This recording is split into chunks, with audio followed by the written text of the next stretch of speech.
അസ്സലാമു അലൈക്കും. പരിശുദ്ധ റജബ് 27 നമ്മളിലേക്ക് എത്താറായി അല്ലേ?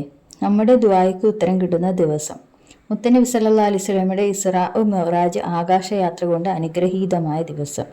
അങ്ങനെ ഒരുപാട് മഹത്വങ്ങളും ശ്രേഷ്ഠതകളും അത്ഭുതവും നിറഞ്ഞ ദിനം.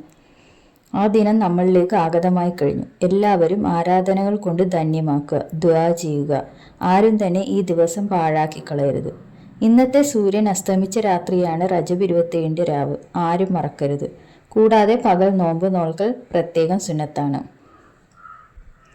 റജബ് 27 നോമ്പിന്റെ കൂടെ ഖളാ ആയ നോമ്പ് കൂടെ കരുതുക. റജബ് 27 നോമ്പ് നോറ്റാൽ 60 ദിവസം നോമ്പ് നോറ്റ കൂലി ലഭിക്കും. ആരും നോമ്പ് പിടിക്കാതെ ഇരിക്കരുത്.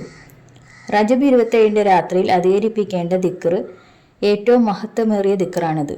അശുദ്ധിയുള്ള സ്ത്രീകൾക്കും ഇത് ചൊല്ലാം. സുബ്ഹാനല്ലാഹി വൽഹംദുലില്ലാഹി വലാ ഇലാഹ ഇല്ലല്ലാഹു വല്ലാഹു അക്ബർ വലാ ഹൗല വലാ ഖുവത ഇല്ലാ ബില്ലാഹിൽ അലിയുൽ അളീം. മിഅ്റാജിന്റെ രാത്രി ഈ ദിക്ർ പതിവാക്കിയാൽ അജ്വലമായ ഈമാൻ വർദ്ധിക്കും. സ്വർഗപ്രവേശനം ലഭ്യമാകാൻ കാരണമാവുകയും ചെയ്യും. ഇൻഷാ അല്ലാഹ്. അസ്സലാമു അലൈക്കും.